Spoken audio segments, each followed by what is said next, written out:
Hello friends, मैं हूं दिव्या सिंह। आज मैं आपको पढ़ाऊंगी हिंदी साहित्य का इतिहास। साहित्य इतिहास लेखन की परंपरा अर्थात हिंदी साहित्य के इतिहास की लेखन की परंपरा की शुरुआत कैसे हुई। तो सबसे पहले गारसाद तासी ने इस्तवार दला लितेराव्यूर एंदुई एंदुस्तानी नाम से हिंदी साहित्य का इतिहास लिखा और यह फ्रेंच भाषा में लिखा है। गारसाद तासी ने हिंदी साहित्य का इतिहास फ्रेंच भाषा में लिखा और इसका हिंदी अनुवाद डॉक्टर लक्ष्मी सागर वारसेन ने किया।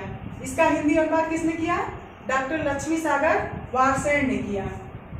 दूसरे नंबर पर आते हैं शिव सिंह सेगर। शिव सिंह सेगर ने शिव सिंह सरोद नाम से हिंदी साहित्य का इतिहास लिखा। फिर तीसरे नंबर पर आते हैं जॉर्ज ग्रियर्सन। जॉर्ज ग्रियर्सन ने the modern vernacular literature of northern Hindustan नाम से हिंदी साहित्य का इतिहास लिखा, जो कि अंग्रेजी भाषा में है। इसको हम दोबारा बताते हैं। जॉर्ज ग्रियर्सन ने the modern vernacular literature of northern Hindustan अंग्रेजी भाषा में लिखा और इसका हिंदी अनुवाद हमने यहाँ पे लिख दिया है। इसका हिंदी अनुवाद डॉक्टर किशोरीलाल गुप्त ने किया। जॉर्ज ग्रियर्सन के हिंदी साहित्य का इतिहास जो अंग्रेजी भाषा में लिखे थे जॉर्ज ग्रियर्सन, उसका हिंदी अनुवाद डॉक्टर किशोरीलाल गुप्त ने किया। ये एग्जाम में बहुत बार पूछता है। इसके बाद मिश्र बंधु ने मिश्र बंधु विनोद नाम से हिंदी साहित्य का इतिहास लिखा। मिश्र बंधु में 3 भाइयों का नाम आता है। मिश्र बंधु में कितने भाइयों का नाम आता है? 3 भाइयों का नाम आता है, श्याम बिहारी, गणेश बिहारी, सुखदेव बिहारी। तो मिश्र बंधुओं ने हिंदी साहित्य का इतिहास मिश्र बंधु विनोद नाम से किया। और हमारे 5वें नंबर पर आते हैं आचार्य रामचंद्र शुक्ल। आचार्य रामचंद्र शुक्ल हिंदी साहित्य का इतिहास इन्होंने लिखा। किस नाम से पुकारा है? आचार्य हजारी प्रसाद द्विवेदी ने वीर गाथा काल को आदिकाल के नाम से पुकारा है। हजारी प्रसाद द्विवेदी ने वीर गाथा काल को किस नाम से पुकारा है? आदिकाल के नाम से पुकारा है। और महावीर प्रसाद द्विवेदी ने वीर गाथा काल को बीज वपन काल के नाम से पुकारा है। और राहुल सांकृत्यायन ने वीर गाथा काल को सिद्ध सामंत काल कहा। राहुल सांकृत्यायन ने वीर गाथा काल को क्या कहा? सिद्ध सामंत काल कहा। और जॉर्ज ग्रियर्सन ने वीर गाथा काल को चारण काल कहा। और डॉक्टर राम कुमार वर्मा ने भी वीर गाथा काल को चारण काल कहा। चंद्रधर शर्मा गुलेरी ने वीर गाथा काल को अपभ्रंश काल कहा। और डॉक्टर विश्वनाथ प्रसाद मिश्र ने वीर गाथा काल को वीर काल कहा। और मिश्र बंधु ने वीर गाथा काल को प्रारंभिक काल कहा। इस प्रकार से वीर गाथा काल को सब लोगों ने अलग अलग नामों से पुकारा। आदिकाल के प्रमुख साहित्य हैं रासो काव्य है, और सिद्ध साहित्य, जैन साहित्य और नाथ साहित्य। यह जो है आदिकाल में आते हैं। आदिकाल के प्रमुख कवि और उनकी काव्य रचनाएं आप लोग नोट डाउन करते रहिए, ठीक है। आदिकाल के प्रमुख कवि हैं चंद्रबरदाई, जिनकी रचना है पृथ्वीराज रासो। आदिकाल के प्रमुख कवि कौन है? चंद्रबरदाई की प्रमुख रचना क्या है? पृथ्वीराज रासो, ठीक। इसके बाद आते हैं नरपत नाल ने लिखा है बीसल देव रासो लिखा है। इसके बाद है दलपत विजय ने लिखा है खुमान रासो। क्या लिखा है? खुमान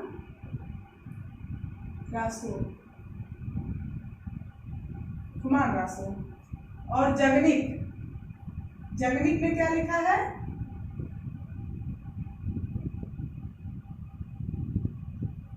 जगनिक का है परमाल रासो। जगनिक का क्या है? परमाल रासो। इसको रासो साहित्य भी कहते हैं। परमाणु रासों को आधा खंड कहते हैं, आधा खंड, ठीक है। और इसमें एक आते हैं नल सिंह, क्या नाम है उनका? नल सिंह। नल सिंह की कौन सी रचना है? नल सिंह की विजयपाल रासो है। कौन सी रचना है? विजयपाल रासो।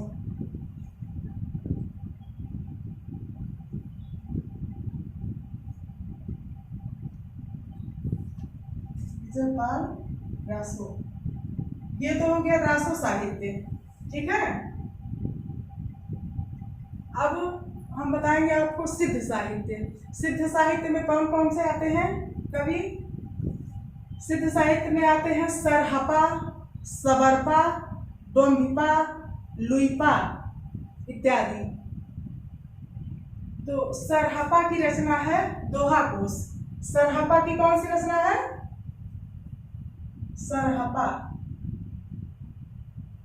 सरहपा की काव्य रचना है दोहा कोश।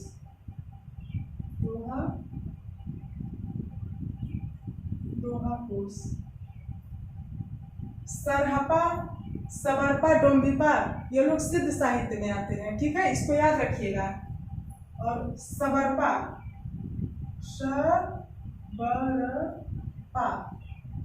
सबरपा की रचना है चर्यापद।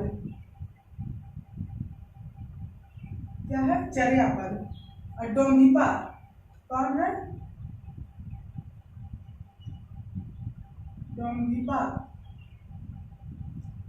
डोम्भिपा की रचना है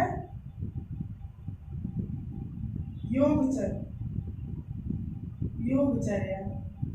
क्या है? योगचर्या। हमने आपको बताया था ना प्रमुख साहित्यों के नाम। इसमें आदिकाल में सिद्ध साहित्य, जैन साहित्य, नाथ साहित्य और रासो काव्य आता है। तो रासो काव्य का वर्णन मैंने कर दिया। इसके बाद सिद्ध साहित्य मैंने बताया। अब हम आपको बताएंगे जैन साहित्य। जैन साहित्य में बहुत सारे कवि आते हैं, जैसे शालिभद्र सूरी। कौन है? शालिभद्र सूरी। क्योंकि हम यहाँ पे लिखते हैं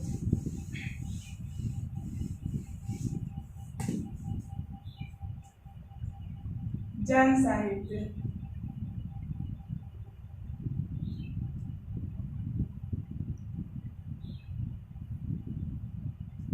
जैन साहित्य में कौन कौन है?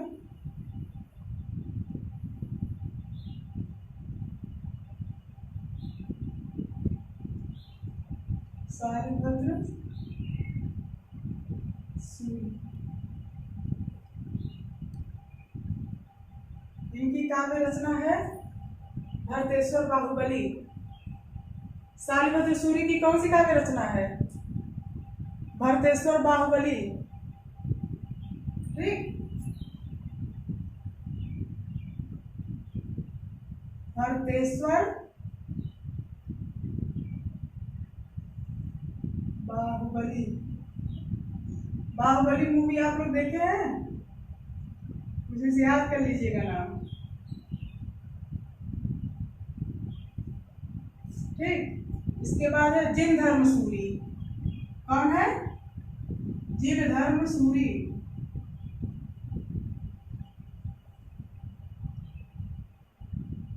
जिन धर्म सूरी। इनकी रचना क्या है? स्थूल भद्र रास। जिन धर्म सूरी की रचना क्या है? स्थूल भद्र रास, ठीक। इसके बाद आते हैं विजय सेन सूरी।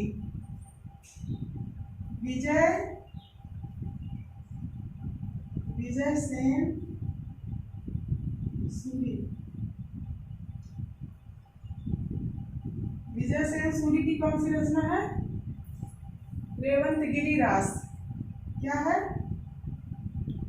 रेवंत गिरी रास। अब आता है नाथ साहित्य। नाथ साहित्य में आप लोग तो जानते ही हैं, नाथ साहित्य में सबसे पहला नाम आता है गोरखनाथ जी का। नाथ साहित्य, नाथ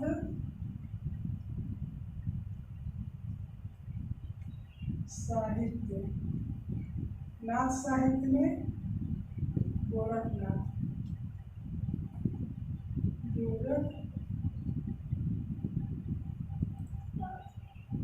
नाथ साहित्य में गोरखनाथ। इनकी काव्य रचना है प्राण संकली। प्राण, यहाँ पे मैं नहीं दे रही हूँ, वहाँ पे नहीं आया, प्राण संकली। ठीक है, गोरखनाथ की काव्य रचना है प्राण संकली, आत्मबोध गोरखनाथ, आत्मबोध। ठीक है,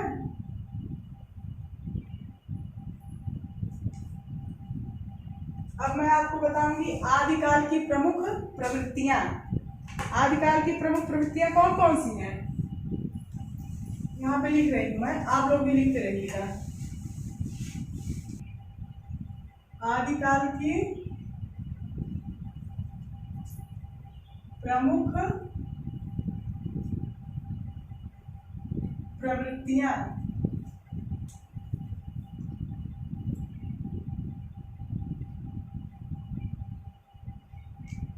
आदिकाल की प्रमुख प्रवृत्तियां, आदिकाल की प्रमुख प्रवृत्तियों में पहला है वीर तथा श्रृंगार रस का, वीर तथा श्रृंगार रस की प्रधानता। आप लोग भी लिखते रहिएगा, वीर तथा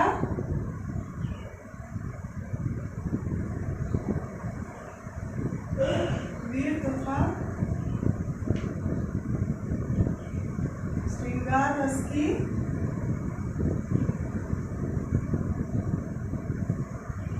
प्रधानता।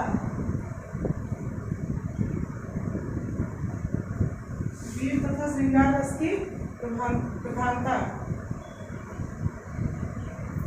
दूसरा है राष्ट्रीय भावना का अभाव। क्या है,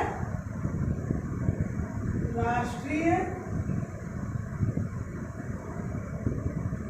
भावना का अभाव।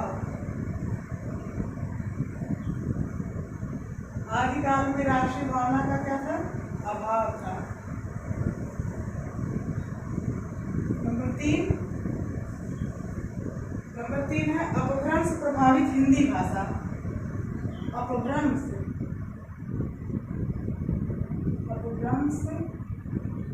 प्रभावित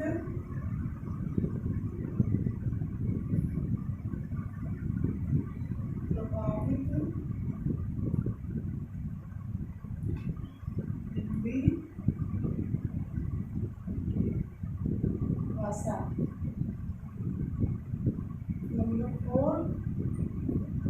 नंबर 4 है डिंगल पिंगल भाषा का प्रयोग। आदिकाल में डिंगल पिंगल भाषा का प्रयोग होता था।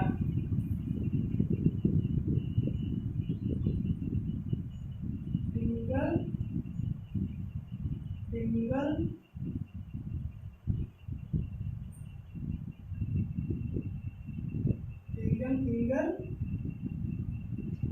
भाषा का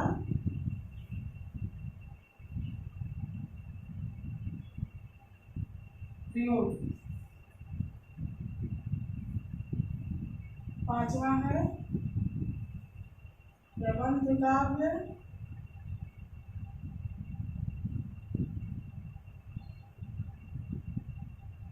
प्रबंध काव्य और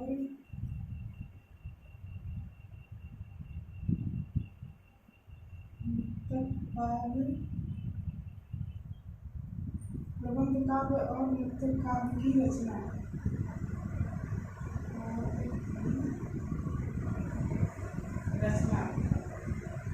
आदिकाल में प्रबंध काव्य और मुक्तक काव्य की रचना होती थी। ठीक है, अब हम आपको आदिकाल से संबंधित कुछ क्वेश्चन बताएंगे। ठीक, इसको हम इरेज कर दे रहे हैं। आदिकाल से संबंधित कुछ हम प्रश्न बताएंगे आपको जो एग्जाम में पूछते हैं। जैसे हिंदी के प्रथम कवि का नाम, हिंदी के प्रथम कवि का नाम क्या है?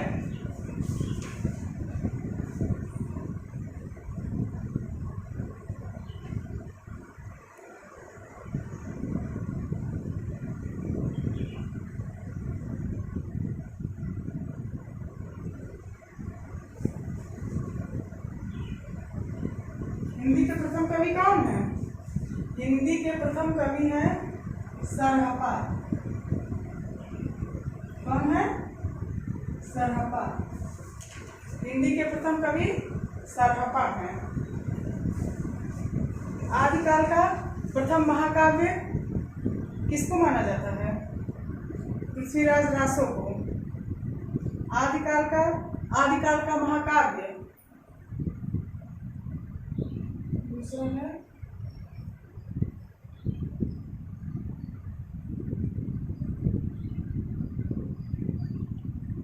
आदिकाल का महाकाव्य। आदिकाल का महाकाव्य पृथ्वीराज रासो को माना जाता है। पृथ्वीराज रासो किसकी रचना है? अभी मैंने पीछे पढ़ाया आपको, जरा कमेंट सेक्शन में कमेंट करके आप लोग बताइएगा। आदिकाल का ये प्रथम काव्य, प्रथम महाकाव्य कह सकते हैं। आदिकाल का प्रथम महाकाव्य कौन सा है? पृथ्वीराज रासो। और आप लोग बताइएगा पृथ्वीराज रासो किसकी रचना है? कमेंट सेक्शन में जरूर बताइएगा। आदिकाल का प्रथम महाकाव्य पृथ्वीराज रासो है और यह आचार्य रामचंद्र शुक्ल ने माना है। आचार्य रामचंद्र शुक्ल ने कहा है कि आदिकाल का प्रथम महाकाव्य पृथ्वीराज रासो है। ठीक है, और पृथ्वीराज रासो किसकी रचना है? आप लोग कमेंट सेक्शन में कमेंट करके जरूर बताइएगा। अच्छा, तीसरा है आदिकाल का श्रृंगारी कवि किसे कहते हैं? आदिकाल का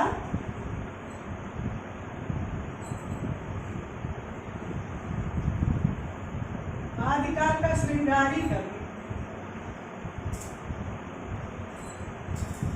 आदिकाल का श्रृंगारी कवि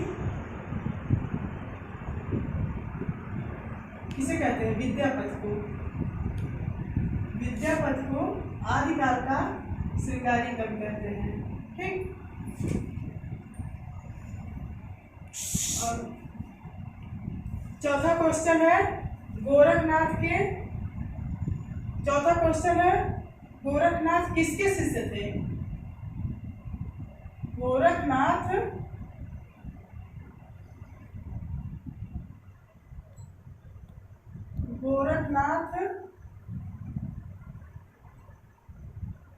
किसके शिष्य थे? ये तो आप लोगों को पता ही होगा। गोरखनाथ किसके शिष्य थे? मत्स्येंद्र नाथ के। मत्स्येंद्र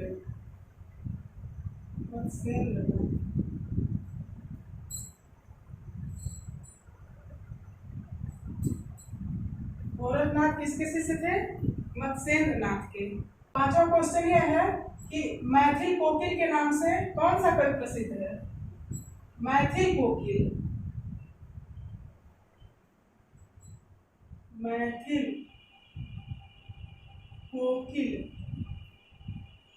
इसको हम इन्वर्टेड काम कर दे रहे हैं।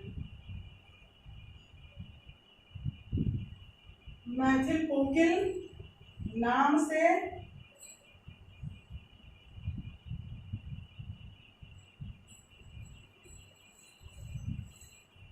कौन सा कवि प्रसिद्ध है?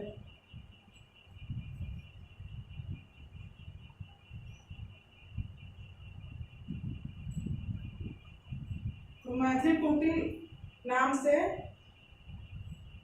विद्यापति। कौन सी कवि प्रसिद्ध है? विद्यापति। ठीक है। और लास्ट क्वेश्चन ये है कि सरहपा को हिंदी का प्रथम कवि किसने माना है? सरहपा को हिंदी का प्रथम कवि किसने माना है?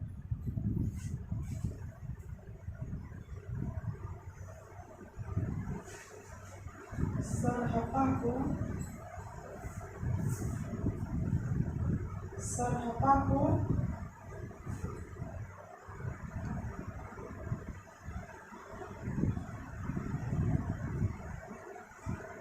हिंदी का प्रथम कवि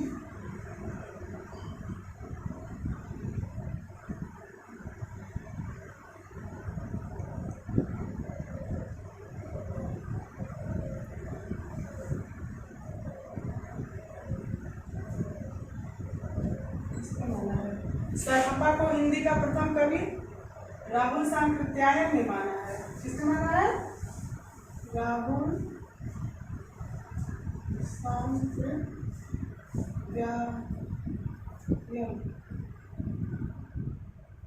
सांकृत्यायन। एक बात और है, रासों का अर्थ क्या होता है? इस क्वेश्चन का आंसर आप लोग कमेंट सेक्शन में जरूर बताइएगा। हमने आपसे 2 क्वेश्चन पूछा है। पहला ये पूछा है कि पृथ्वीराज रासों के रचयिता कौन है, और दूसरा क्वेश्चन ये है कि रासों का अर्थ क्या है। इन दोनों क्वेश्चन का आंसर आप कमेंट सेक्शन में जरूर दीजिएगा। और अगर आपको आंसर नहीं पता है तो हम अगले वीडियो में आपको इसका आंसर जरूर देंगे। और अगर आपको हमारा वीडियो पसंद आया है तो आप इसको लाइक करें और सब्सक्राइब करें। धन्यवाद।